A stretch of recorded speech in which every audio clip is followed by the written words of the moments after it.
So we're going to get started right now. Thanks everyone for joining us for the book launch talk for The Red Nation Rising, from Bordertown Violence to Native Liberation. You can order a copy at PM Press. We'll be putting it in the chat function, so you can order it directly there.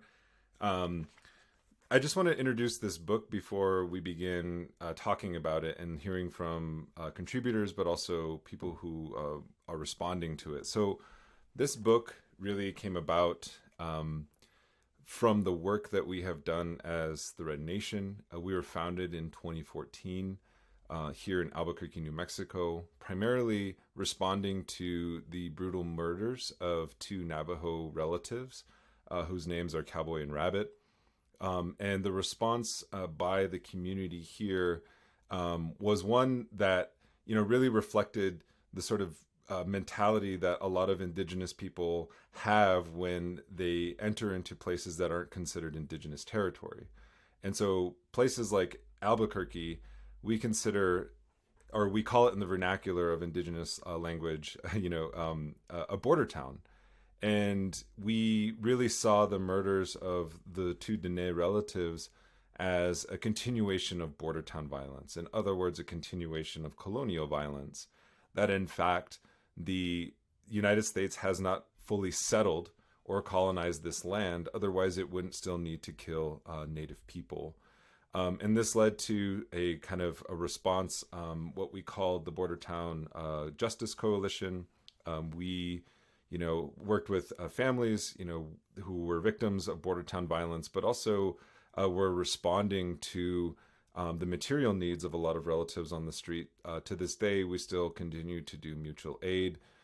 We've partnered with Brad Millicoti and Brandon Benali, who wrote the foreword to this introduction, in doing outreach to relatives on the street and those who face Bordertown violence in places like Gallup. As well as here in Albuquerque and in Winslow, Arizona. And this book really arose from that political work on the ground, as well as thinking about and theorizing what it means to live in a nation that doesn't recognize the existence of the original nations, indigenous people. And so we frame borders and the indigenous territories that betruss what are considered U.S. national borders, international kind of relations. So thinking about this in terms of not just the kind of hegemonic version of the U.S.-Mexico border, but thinking of native territory as real and material, because if it isn't real and material, then why is there so much effort to police indigenous people off the reservation?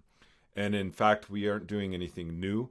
We didn't invent new terms. We didn't theorize things from a place of nowhere, which is the tendency in the academy. But in fact, we use the language of Bordertown as a commonly understood vernacular amongst indigenous people. And it goes beyond just police violence or vigilante violence. It goes into economic exploitation. Oftentimes, border towns are the places where indigenous people go off the reservation to shop. So for example, I was born and raised in Chamberlain, South Dakota, which borders the Crow Creek and Lower Brill reservations, from which I'm from. And that's where we did, our grocery shopping, or that's where my family came to town to do their business. And this, encompasses a kind of a regime of exploitation, whether it's through payday lending or through pawn shops or the liquor industry. And so this is something that we really theorized and grounded in our work, not just from, looking, from a place of nowhere, but actually talking with people on the ground, doing work, holding community meetings. Some of us are involved, like, for example, Dr. Jennifer Dennett-Dale is a commissioner for the Navajo Nation Human Rights Commission, which was actually formed in response to Bordertown violence. And we've also thought about this in terms of a historical response, and that's the cover of the book is actually a picture that was taken by Sandy Yellowhorse, who's a Dene citizen, of Larry Casus, a poster of Larry Casus outside of Gallup, New Mexico. And I'm sure we can talk about who Larry Casus is, in this conversation, but I'll just give a brief kind of overview because he very much serves as an inspiration to us to this day. And in fact, we've named the kind of Red Nation headquarters here in Albuquerque the Larry Casus Freedom Center. You know, Larry Casus was a 19-year-old freedom fighter, Navajo freedom fighter, who was killed by Gallup police after kidnapping the mayor of Gallup, who was also on the state liquor board, for essentially exploiting the death of Navajo people in places like Gallup, New Mexico. And this was during the Wounded Knee occupation in 1973. So it ties back to this history. And, you know, we can talk about how the Red Power movement, especially organizations like the American Indian movement, formed in places like Minneapolis, which we would also consider a border town, directly in response to police violence. So without further ado, I want to introduce our speakers tonight. And I'll just turn it over to them once I get done with the introductions. The first speaker we have tonight is Rad Millicody, who is a Grammy nominee and multiple Native American Music Awards winner, the 46th Miss Navajo Nation, one of NPR's 50 Great Voices, a Black History Maker honoree, and an advocate against domestic abuse and violence. Miss Cody is of the Red Bottom People clan and is born for African Americans. And then after Rad Milla speaks, our next speaker is Adrian Chalapa, who is Kiowa and Apache performer from Anadarko, Oklahoma. Adrian is a very funny person. Actually, when we go on road trips, we listen to her CDs or the things that we can find on YouTube. She's a stand-up comedian, actress, and writer. She also has a bachelor's degree in English communications and American Indian studies. And according to your bio, I don't know how up-to-date this is, but it says that you're working on a master's degree in screenwriting.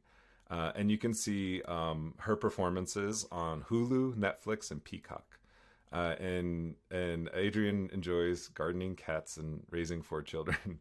And then the third speaker that we have tonight is Dr. Jennifer Nesdenetdale, who's Dene, and she's a professor of American Studies at the University of New Mexico and is a strong advocate for Native peoples and serves as chair of the Navajo Nation Human Rights Commission. She's also author of the wonderful book, Reclaiming Dene History, The Legacies of Navajo Chief Manuelito and Juanita. And the fourth speaker is Melanie Yazzie, who's Dene, and she's an assistant professor in the Department of Native American Studies and American Studies here at the University of New Mexico. She organizes with Red Nation, a Native-led organization committed to Native liberation. And she's the lead editor of Decolonization, Indigeneity, Education, and Society, an international journal committed to public intellectualism and social justice. And the final speaker tonight is Dr. David Correa, who's an associate professor of American Studies at the University of New Mexico. He organizes with Abolish APD, and you should check them out. They're on the web. We can post the link in the chat. A research collective focused on confronting the violence of Albuquerque Police Department and committed to the abolition of police as we know it. He's the author of Properties of Violence, Law and Land Grant Struggle in Northern New Mexico, and co-author with Tyler Wall of Police: A Field Guide, and co-editor with Tyler Wall of Violent Order, Essays on the Nature of Policing. So without further ado, I'll turn it over to the esteemed Rad Millicody, who will talk, and then we'll move on to Adrian. Yate shikeido shitine eska hasinto hatunde inshinigi ashchinshle nakise bashishina kirine dashchina kise dashinale look at I sanshne ado tisisi hudiere yiside nasha by hands and kon hitonshloni. Nick pretty much introduced my clans for me. I am of the red, but it's actually Red Ochre Cheat Clan. So that I just recently learned it's not Red Bottom, so that but it wasn't your fault, Nick. So Red Ochre Cheat Clan, born through the African American. My maternal clans are of the Mexican clan, and my paternal clans are the African American. And this is how I identify myself as a woman from LA, Loop, Arizona. So thank you for having me as a part of this wonderful panel. And congratulations to all of you on this amazing book. I have yet to read it. We just got it the other day, but I got to touch it and feel it and tell you. So I hope y'all blessed yourself with it. So I just will go into my thoughts and also share with you a little bit about the work that we have done and continue to do with the Info Shop, and so yeah, so I'll go right into it. So for me, I'm going to bring the Hojong Riot into it. Nick, I actually have some earrings that say Hojong Riot, so I should have sported those.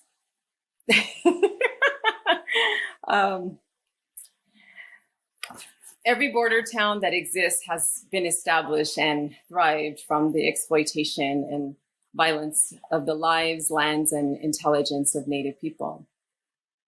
The imbalance of economic and political power within these border towns, all of which are rooted in racism and settler colonialism, contributes to the Native people suffering and living in a constant state of fear and poverty.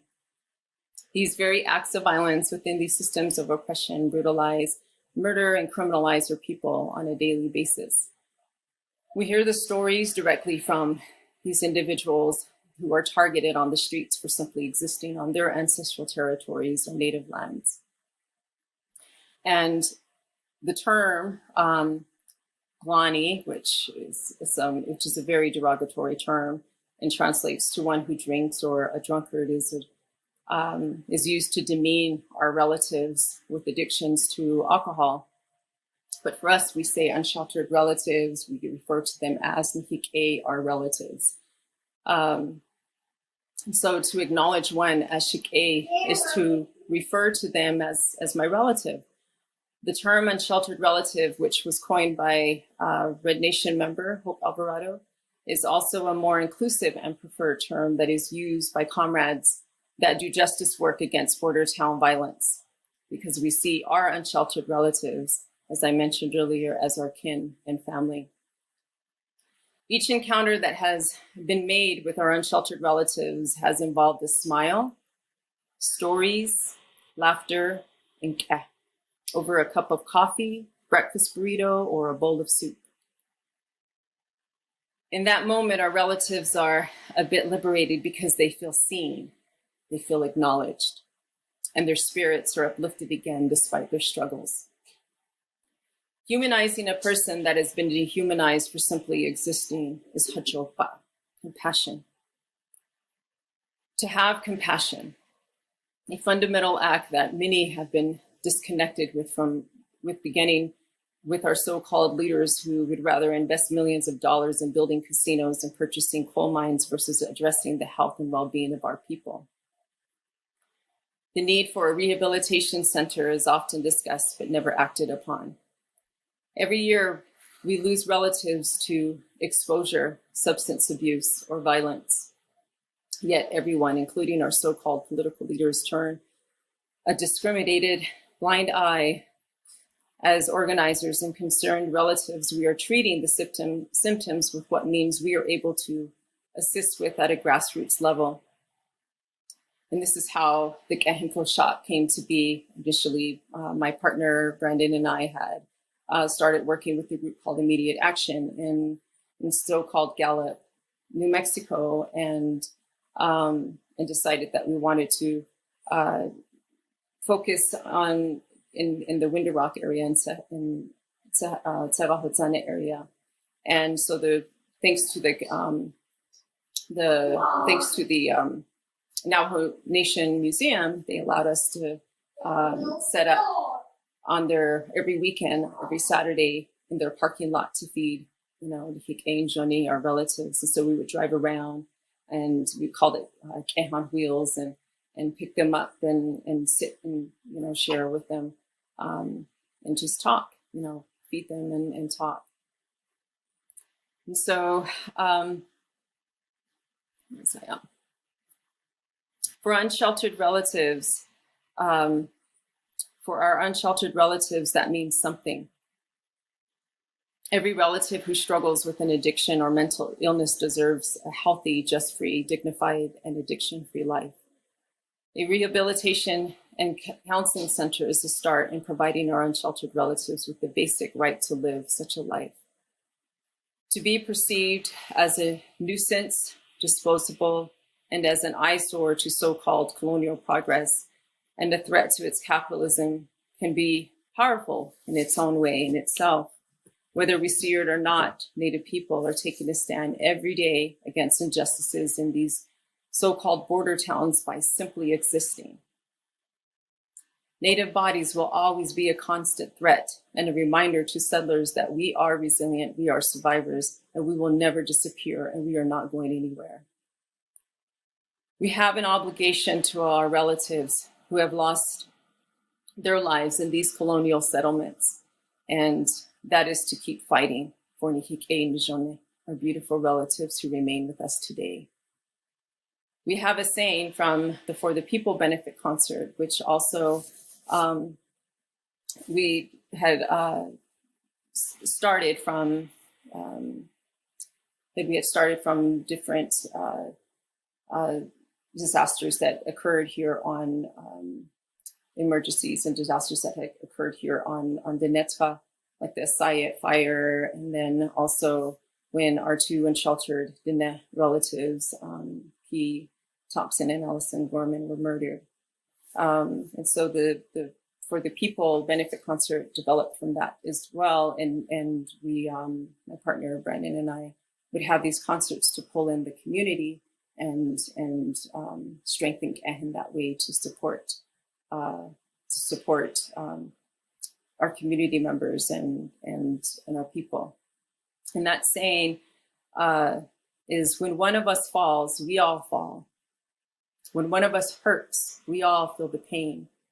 When one of us rises, we rise together as relatives.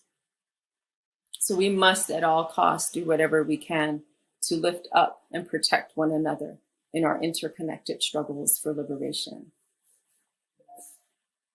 So that's what I want to say and share.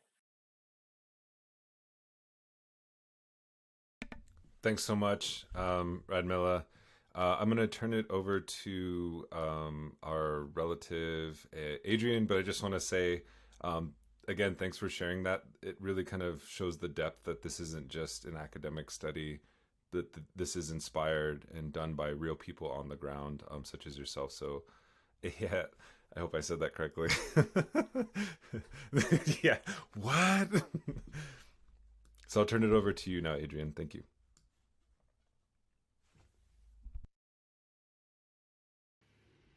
Thank you. And thank you, Radmila. That was really, really profound. To introduce myself, Ha Kionde Da Adrian Chalapa Akon. My name is Adrian Chalapa, and I am Kiowa and Apache from Oklahoma. Those are actually two different tribes. I always put them together for length because they're both, one's Kiowa tribe of Oklahoma and the other one is Apache tribe of Oklahoma. And so anyway, just for those who want to know trivia about that. Yeah, I never thought that I would be in this position having this conversation so close to my heart. And I am a writer, and I mostly write comedy, as you pointed out. And I've done a ton of interviews where people have asked, what inspires you to do comedy, and how did you get started and stuff. And of course, I kind of give them a little bit of a maze of why I started, but in reality, I think it just balances out the trauma, because I come from a really traumatic background, and then it seems like it gets worse sometimes, you know, like with what happened to my brother Zach. So for those who don't know, my first cousin, Zachary Bear Hills, was killed by the Omaha police. in Nebraska. And in our language, we don't have a word for cousin. Every cousin is our sibling. And for me, growing up with Zach, he very much was every bit of a brother as a brother can be. And we went to high school together, and his birthday is the day before mine. Sorry. So I wrote a poem. So I'm going to read this poem.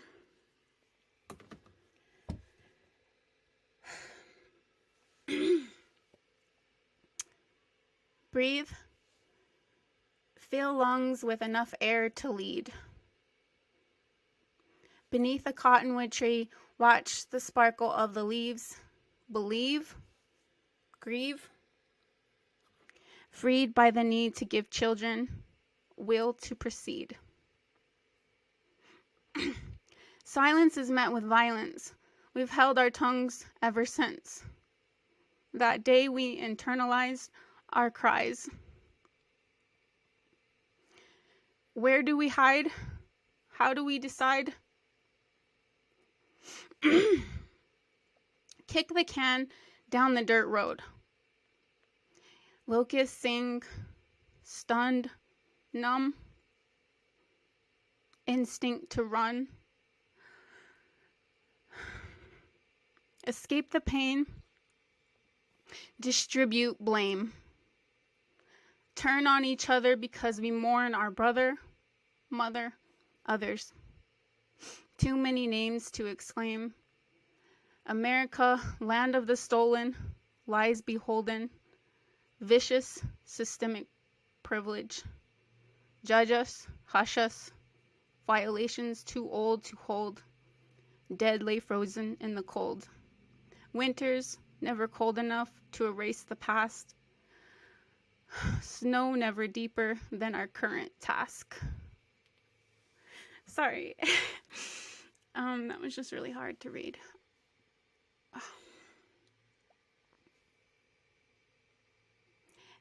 It's impossible to fully grasp the magnitude of this problem because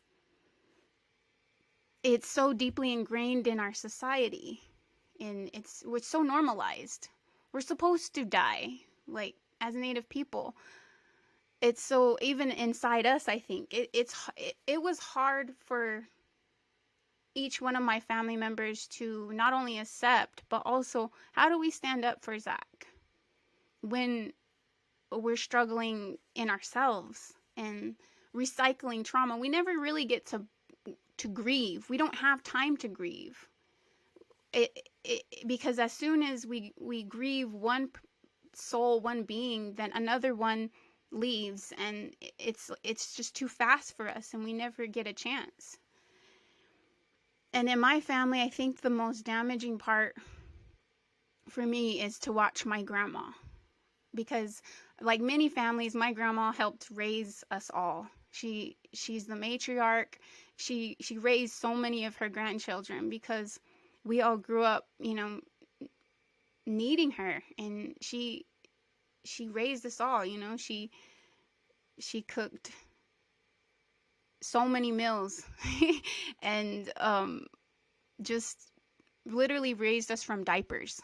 And for her to lose a child that she raised, it's depressing and it's hard. And I have this vision of elders and them enjoying the last years of their life on a part of this life cycle. That should be the most, to me, the best years of your life. And to me, I feel like that was robbed from her because of this tragic way that she lost her grandson. And I can't speak on her behalf, but as a granddaughter, watching her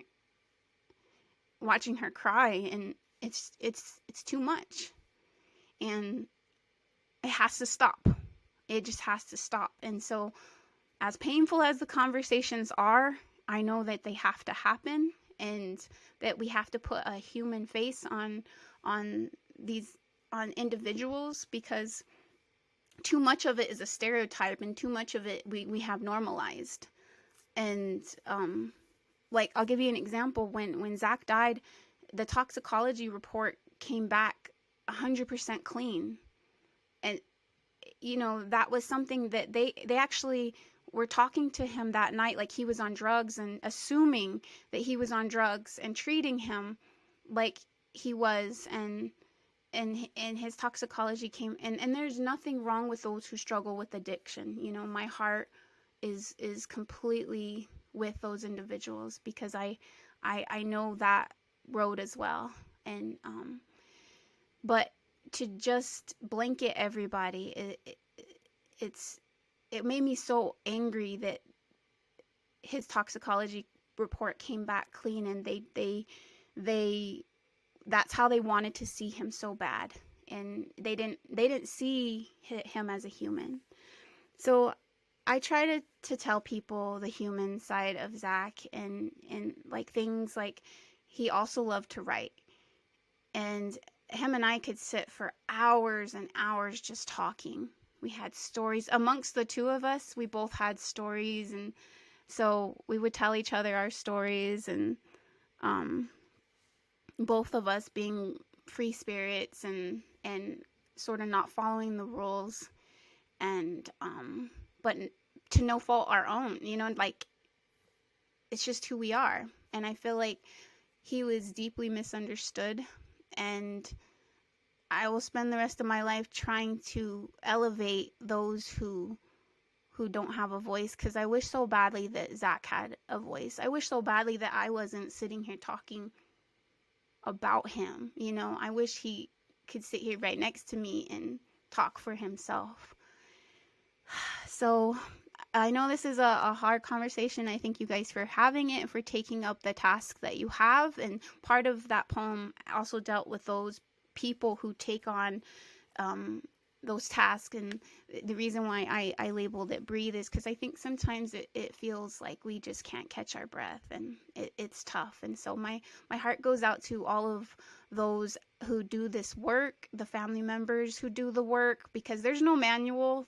There's not a manual written for the families of these victims, and we are all kind of trying our best to navigate such a violent and racist system. So my heart is always with you, and if you need anything from me, I can try to be there, and keeping in mind that I'm just hanging on myself, and I don't have any answers, but I am down to just stand side by side you all.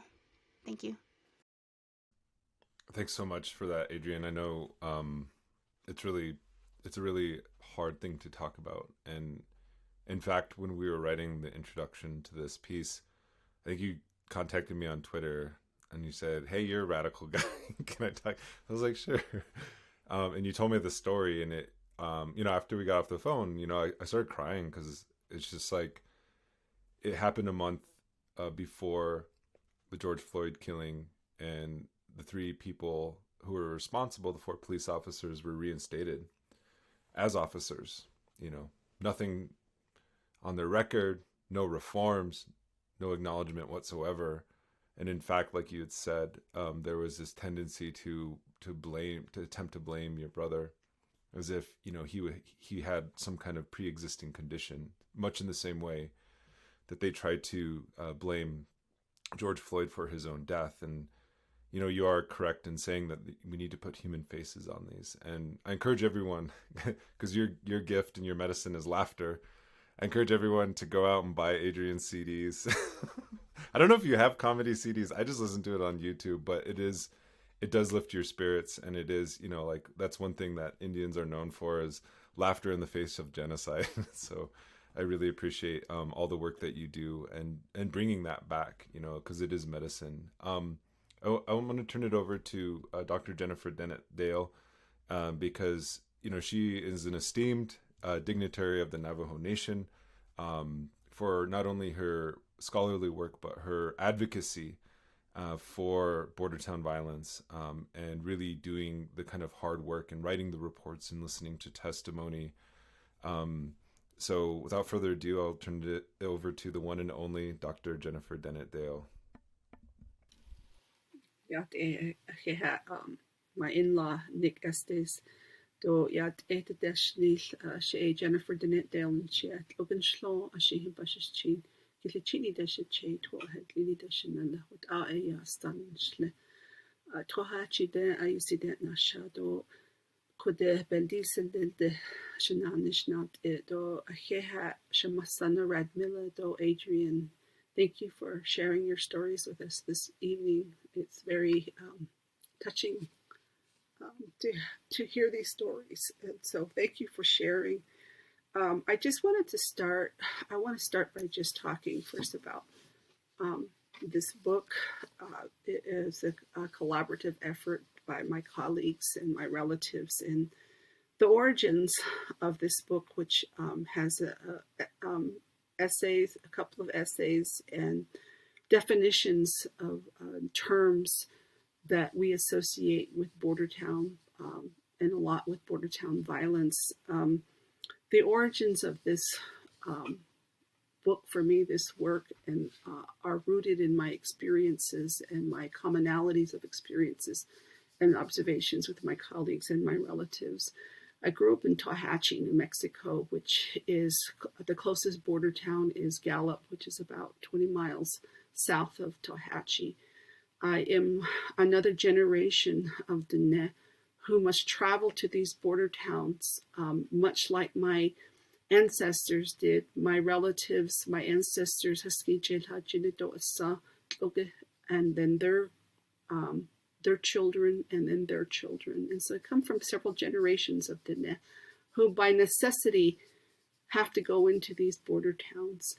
The recent COVID epidemic wreaked havoc on the Dene, on the Navajo Nation. And immediately, scholars, community organizers, our own people knew and said immediately that one of the reasons why there was such a rapid spread and it dealt the blow that it did to us was because of a poor infrastructure. We are required to go into these border towns for even the most basic of our necessities: food, water, needs for shelter, clothing, gasoline, work, for employment. And so our survival also depends on the way in which our Navajo Nation, and not just the Navajo Nation, but many other indigenous nations are constructed, so that our resources are stolen, we are dispossessed from our land, and our resources are taken to create establishments where non-Indians enjoy themselves without ever really recognizing that our dispossession and our efforts to survive become the fruits of what they think is their labor. Indigenous border towns are placed upon traditional indigenous lands, and so the closest place the closest border town to where I live is Gallup, and Gallup is placed on indigenous lands. It is a trading place, a route through which the Dene, Zuni, and Hopi go through at all times. And so we do have long historical relationships with these border towns. And so the origins of our commonality of experiences with my colleagues and relatives here are first to give a name to these experiences. And people, when they talk about borders or borderlands, they never think about indigenous experiences. They never think about the imaginary national boundaries from tribal nations to these towns that are situated right outside of indigenous nations, and they are situated to reap the benefits of our resources and our lives. And so this book, I think, wonderfully gives a name to what many of us as indigenous people know as our experiences. Certainly working through this book with my colleagues and my relatives really helped me to give names to what we know as the experiences of our lives. What was mentioned earlier was the experiences of our unsheltered relatives. Here in Albuquerque, a majority of the people who are on the streets of Albuquerque are Dene. And that's one layer of this phenomenon that we call Bordertown and Bordertown violence. There's multiple layers.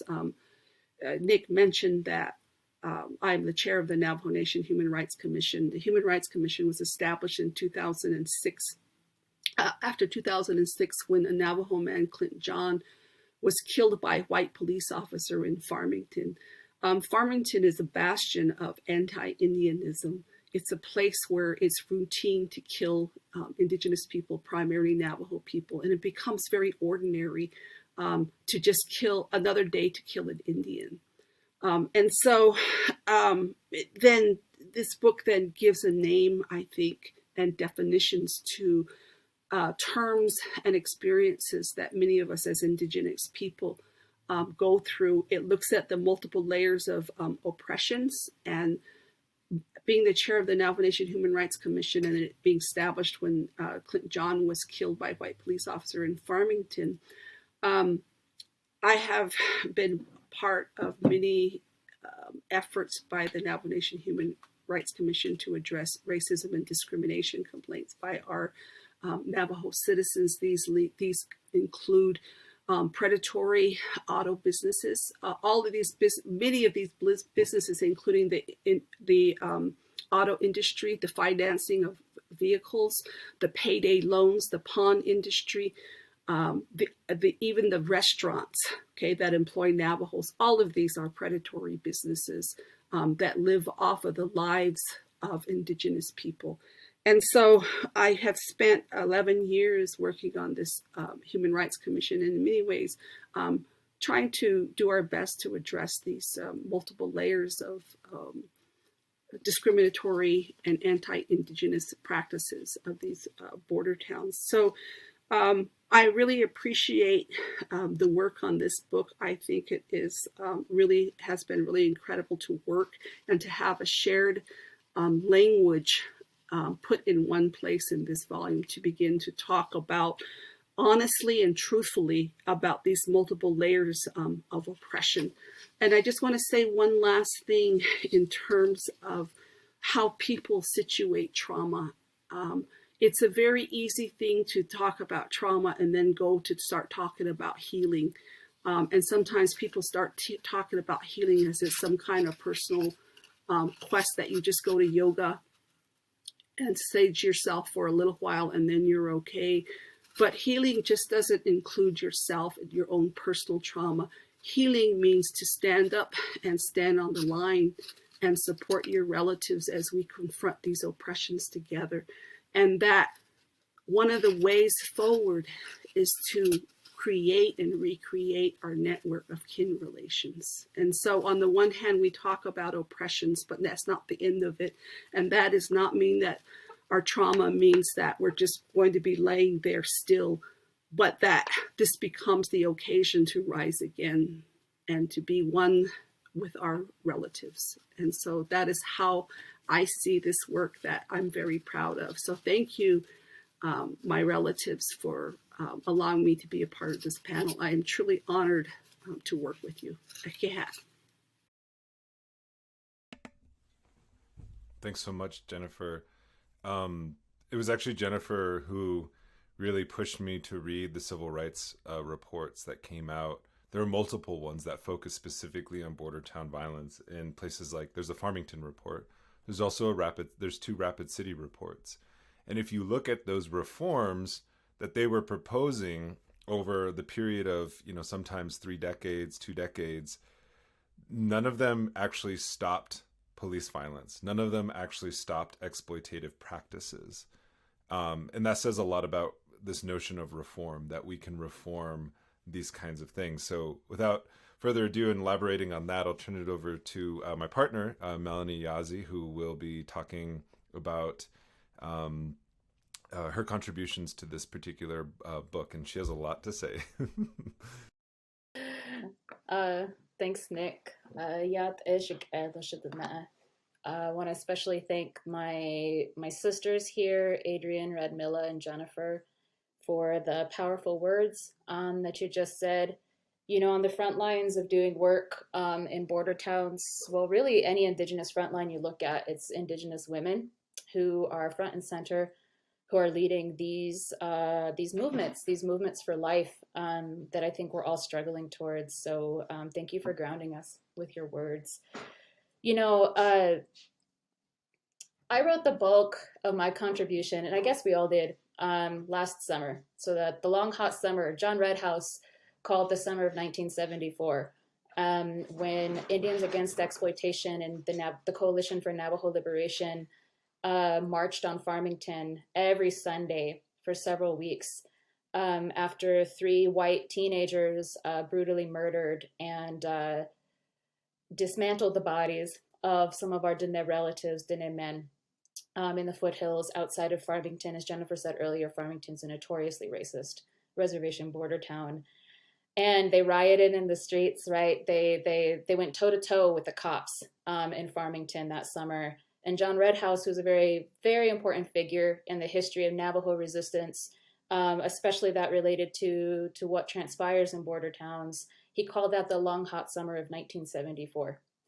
So 2020 was another long hot summer of uprising, as I think many of us know. After George Floyd was murdered on May 26th in the Twin Cities, we all rose up, right, in cities across the country. Albuquerque was no different.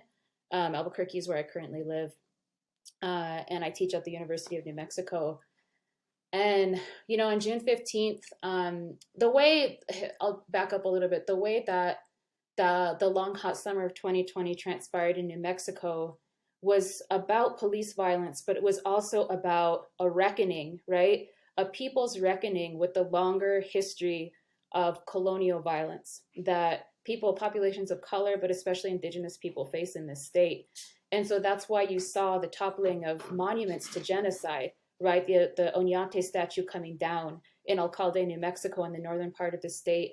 And then on June 15th, what a protest that was happening at the Oñate statue at the Albuquerque Museum in downtown Albuquerque, where a friend of ours, friend and comrade Scott Williams, was shot in front of us. And I started writing the last sections of the book about 10 days after that shooting occurred. Many of us from the Red Nation were actually driving back to Albuquerque from the successful action up north in Alcalde. It's about a 2-hour drive. And we were listening, we were watching the live stream in the vehicle, and we saw it getting very dangerous at the Oñate statue in Albuquerque. So I was in the car with Nick. We were in our truck and with 2 other comrades, Red Nation comrades. A few of our comrades were on the ground praying, actually, to prevent anyone from getting hurt at that protest in Albuquerque. And we had literally just pulled up to the intersection close to the statue when we saw Stephen Baca, you know, who is a right-wing fascist, shoot Scott in front of us. And the reason why I'm telling this story is because, you know, on June 1st, right, this was just mere days after George Floyd had been murdered, the Red Nation joined a crowd of almost 1,000 people for a Black Lives Matter march in Albuquerque.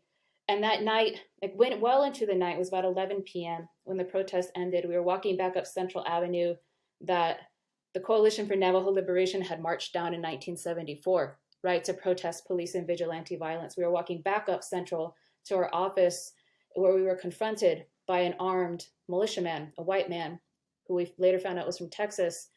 And had we not all come out, had there not been a dozen of us who came out of the front of our office, he would have pulled a gun on Nick and some of our other comrades who were standing outside the office. He thought we were robbing and starting to loot our own office.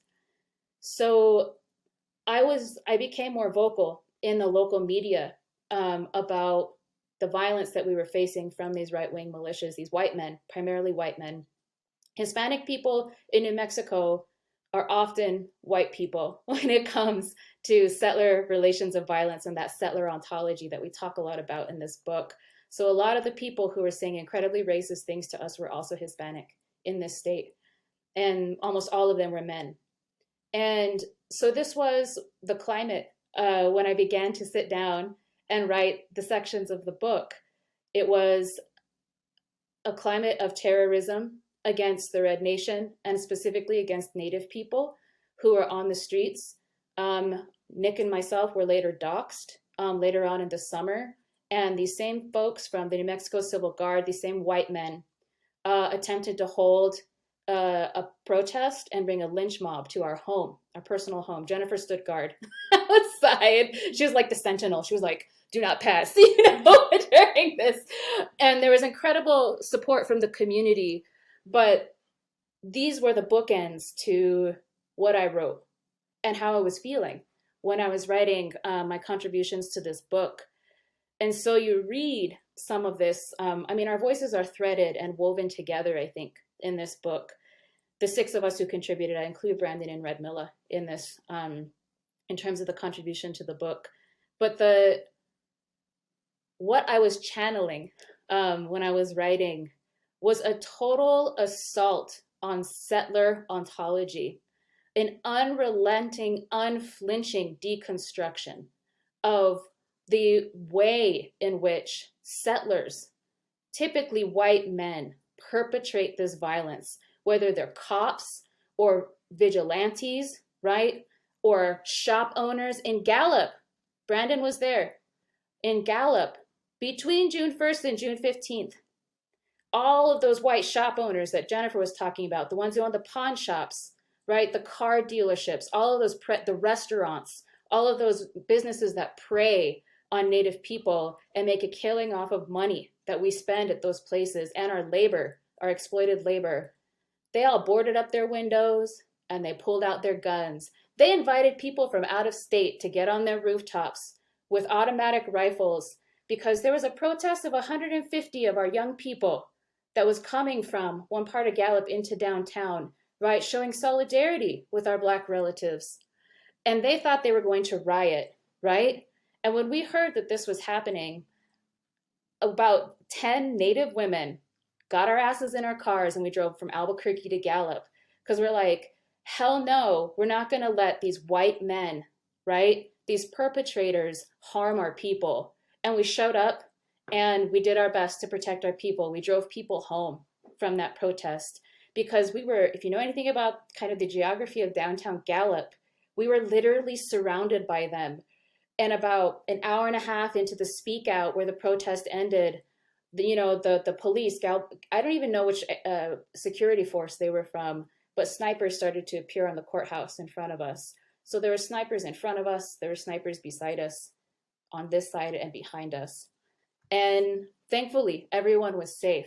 But the reason why I'm telling this story, right, is because that settler identity that is so manifest in border towns where we exist in high numbers, yet we are told, according to the myth of settler colonialism, that we are supposed to be disappeared. We are supposed to be dead, as Adrian said, that we are not supposed to be visible. And if we are visible, we are expected to behave in certain ways that are in accordance with liberal notions of civility and citizenship.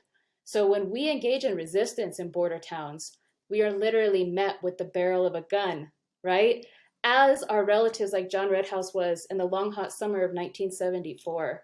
And so part of the story that we're telling in this book is where there's an assault on settler ontology, and it deserves that scrutiny. It deserves that long, hard look.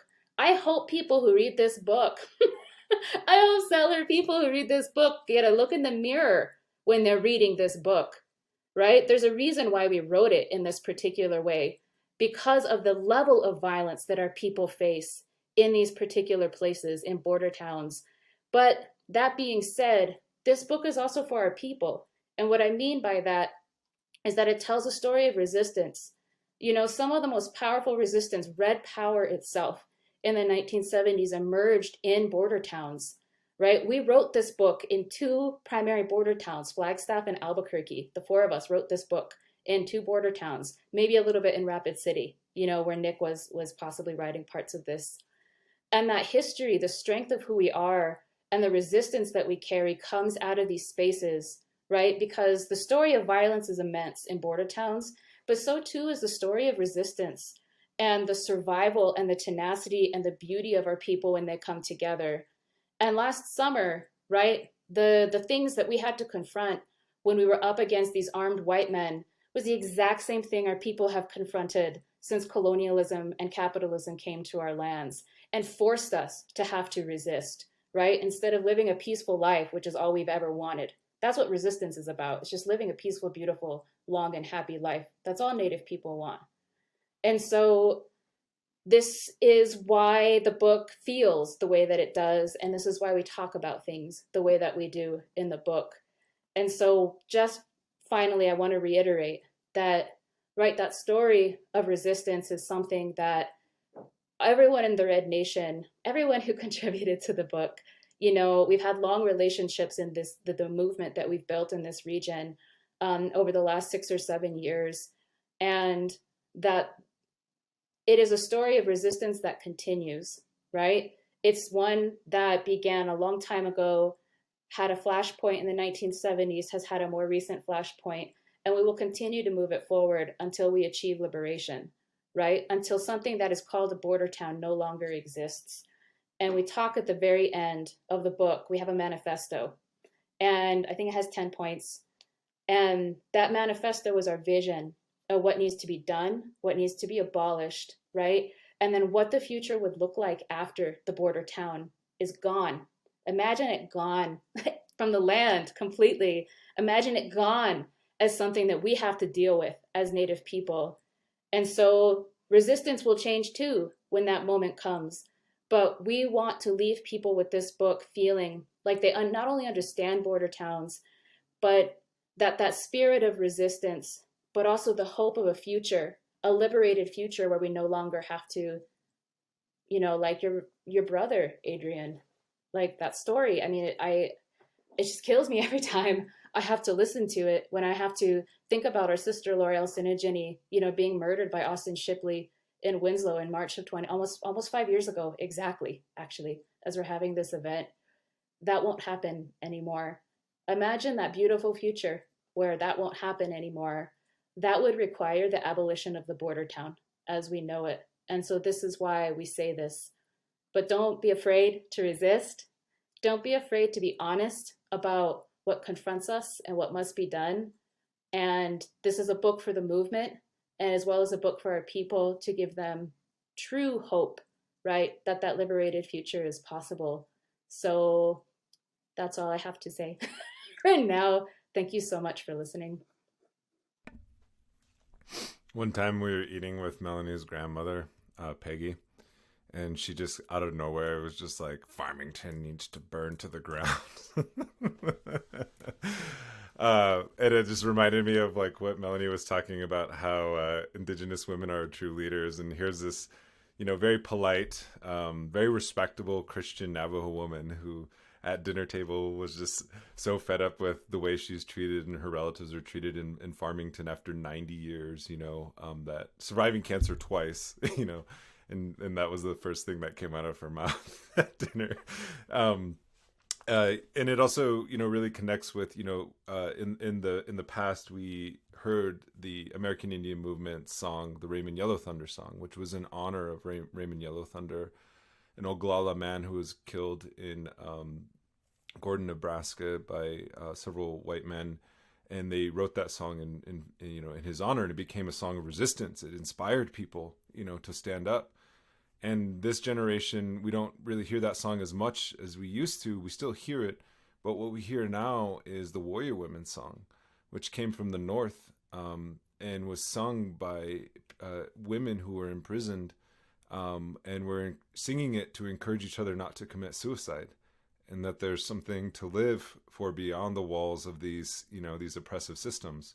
And that's the song we hear today. You know, and it's definitely has changed. It's a women-led movement, and so I want to turn it over to our you know, the fourth author of the book, David Correa, who's been on the streets with us, riding his bike, sometimes using his bike as a tool of defense in many of these marches that we do, but also helping people and talking with people on the street and gathering stories to share, and also, you know, being a wonderful writer and comrade to us in the Red Nation. So without further ado, I'll turn it over to David. Thanks, Nick.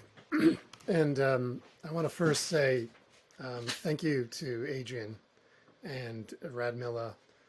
I'm really humbly honored to be on this panel with everybody. but every time I hear Radmilla speak, I just remember the power of words. So thank you so much for writing the foreword. I wish Brandon was here to join us on this. And Adrian, I'm really, I don't know how you kept it together. It was a beautiful poem. Thank you for that. I'm really so glad that you contacted Nick and that we lead the book with the story of your brother, Zach, which is a really important story to tell. And I think that, that the introduction we wrote didn't make a lot of sense to us for a while. There was a lot in it until we realized we had to center it and centered it around Zach. And that's really important to remember to ground our work in what's at stake. There's nothing that's academic about this book.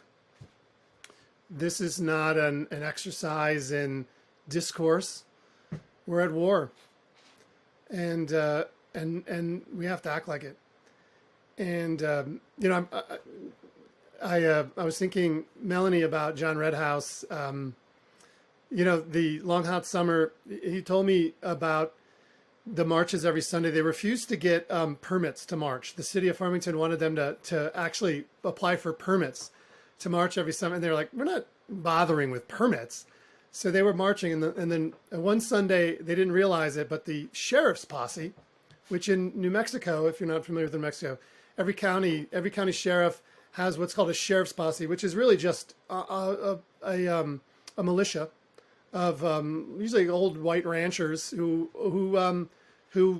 are deputized and come out, and often violently. But in this case, they had a parade. So the sheriff's posse had a parade. They started on one side of Farmington, and John Redhouse and the Coalition for Navajo Liberation were marching on the other side of Farmington, and had no idea that there was this parade of sheriff's posse members who were all dressed up like Spanish conquistadors on horseback.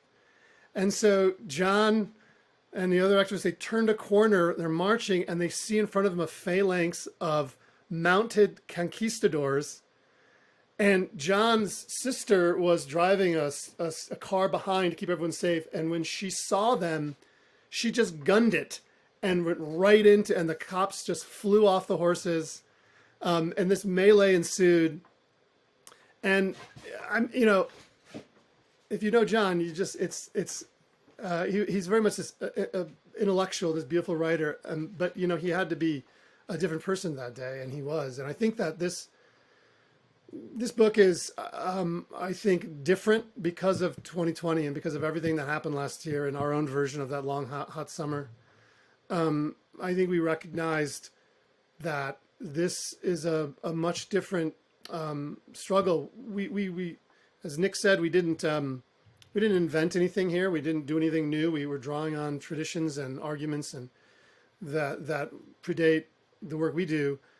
I mean, I think the one difference that we tried to do is center the border town. And in the book, if you read it, you'll see that our argument is that the border town is a spatial expression of the settler's murderous intent. That's all that it is. It's nothing more than that. Most people will write border town as two words, but we said, no, we have to make this one word, because there's no innocent town in a settler society. There's no town that isn't a spatial expression of the settler's murderous intent. They're all border towns. The uprisings of 2020, I think, really inspired us, like they inspired a lot of people. And those were fires of liberation that burned down the 3rd District Police Station in Minneapolis. And those were fires that really honor the memory of people like Zach Bearhills and Wayne Reyes and L'Oreal Senegini. And so I'm honored to be a part of this collective, and I'm really proud of the work that we've done and continue to do. And I hope that this book makes some small contribution to Native liberation. I'm really honored to be included in that struggle. Thank you.